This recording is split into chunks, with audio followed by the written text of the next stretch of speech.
Hey guys, and welcome back to my YouTube channel. It's me Farzana and Assalamualaikum. Hope you guys are doing well.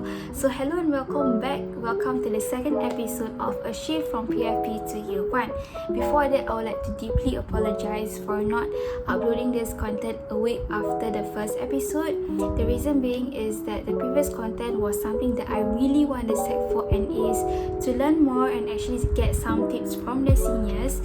So that was the reason. And plus, if you guys are actually waiting for the second episode, here is it. So today I have a guest from Nanyang Polytechnic, and she will share more about her year 1 experience and what she has benefited from PFP life in 2020. So without further ado, let's meet our guest for today, and be sure to like, share and also subscribe. Okay guys, welcome back. So today we have a new guest with us, which is Afini. If you guys find her familiar, yes, she's from our previous last year's video where she shared more about her PFP experience. So to get the ball rolling, Afini, you would like to introduce yourself a bit, like what course are you in year 1 right now? So hi guys, my name is Afini and I am in year 1 social work. Yeah. Okay, so Afini, since semester 1 has come to an end in like last few months, so we'd like to share about how was your overall experience. Okay, so for my overall experience in semester 1 was like a roller coaster for me because it has its ups and downs, obviously.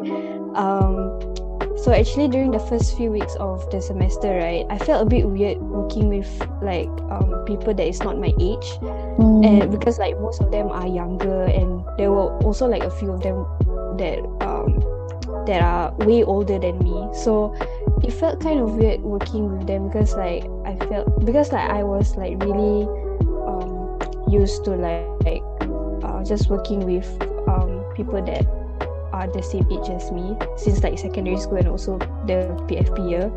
So it was interesting to kind of like get to know like their own point of view and their perspective of seeing things. And also like for the assignments and projects, it was actually, for me, I think it was quite okay since like I had like anticipated like the amount of workload that I will be receiving for this semester, because like I'm used to the workload since like PFP year. So yeah, it was actually really fun and interesting semester.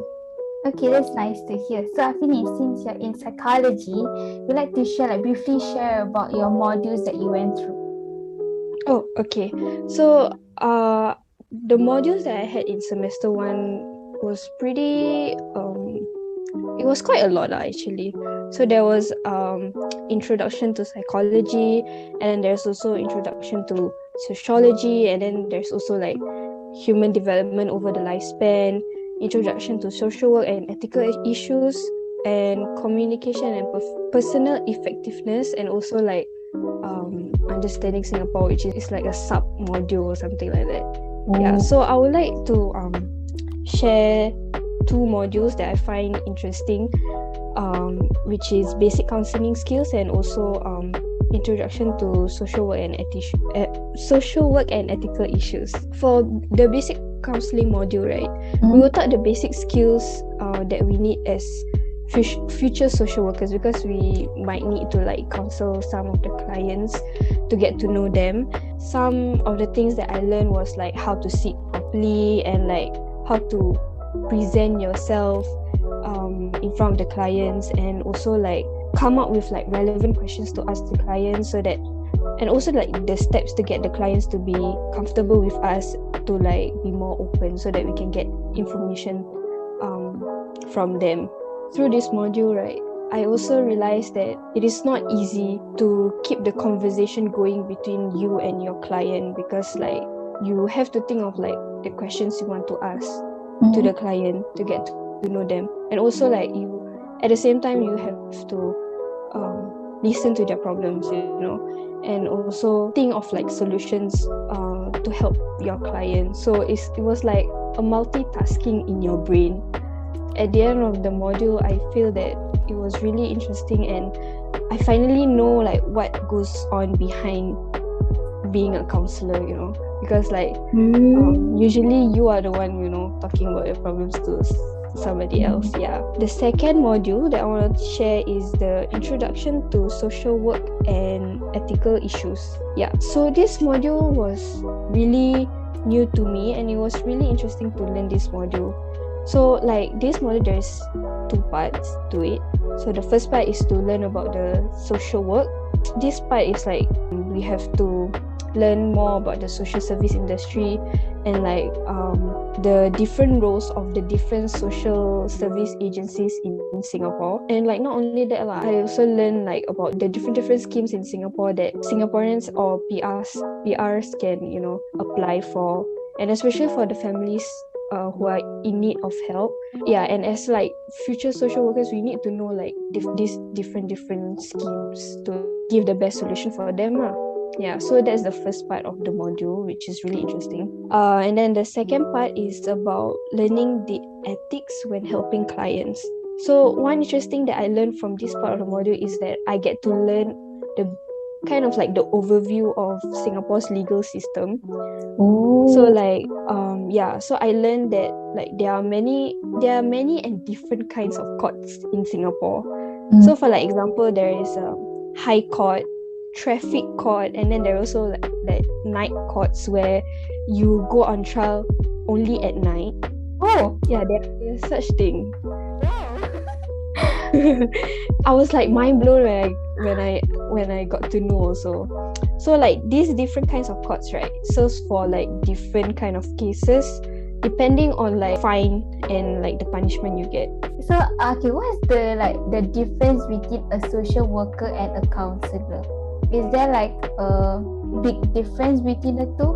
So for counselor, you just like listen to their problems, right? And like try to get solution for them, but you don't go in too deeply into the problems, because like usually counselors then will refer to like social work if the case is like really severe. Yeah. So but like if counselor is just like it's like the first step before you are attended to like different places. Like you can go to social work, or you can go to like psychiatrists if you need to, that kind of thing. Yeah. Okay, Afini, that's really in depth to share us more about your modules. Okay, so our final question, the question that I think a lot of people would like to know, how do you actually find the journey from PFP to year 1? So like what are the things, like learning points in PFP that you find it an advantage when you enter year 1? To be honest, like I'm really glad that I was in PFP, because the things that I've learned really helped me a lot in like my year 1 studies lah. Because like PFP gave me an experience of how is it like to be in poly. So like I feel like for this year, like for my year 1 studies, right, I think my time management had improved a lot since the PFP year. I did not have to like rush through my assignments and like projects that much, because I was able to plan my time well. So that is one thing that I'm really proud of since the PFP year. And also like not only that lah, PFP also has definitely helped me in like using the different Microsoft words, like Microsoft apps, because like because from the previous video that I told you guys about the business computer and internet, where they actually like teach you how to use the Microsoft apps, right, really helped me a lot, because like the useful tips to use the apps is like really had really helped me a lot, and I can also share my knowledge to like the younger ones and also the older ones. I realized that like in year 1 they don't really like teach you how to use these apps that much. So like correct. Yeah, they had a really hard time to know the stuff in the Microsoft. Yeah. In my PFP year, one of my lecturer actually shared like a really useful website for us to use, which is to help us cite and make reference for our assignments. Yeah, because like that one is like, for me, it's like a shortcut, because I didn't have to like go and type individual reference and stuff. So that website is actually really useful for me. And because like social work, we are going to write a lot of reports and we have to cite a lot. So it is really really useful for me. So like there are also like many other websites that I discovered in my PFP year that has helped me in year 1. Yeah, like checking my plagiarism and that kind of stuff. Maybe you like to share a bit. Maybe you like to share the website with me later. I can use it. Sure, can. So you guys can actually check it out for your year 1 or even your PFP year. So I feel that what you say is correct lah. PFP year prepare us a lot for year 1 because like the small things are actually helpful to year 1, which lecturers don't really emphasize it. They're just like they will think that you will know everything, so they'll just like skip it. So PFP year is like a really great foundation year. Okay, Afini, is there anything else to add on? I just want to say for those who are attending poly soon, be prepared for the amount of stress, because it's not the same stress as you get in like secondary school and in polys. Yeah, all the best. All the best. Okay, thank you so much, Afini, for your time, and all the best for your year 1. So if you guys have any questions pertaining to Afini's course in her year 1, so you guys can actually comment it down below. So thank you so much, Afini, for your time, and bye bye.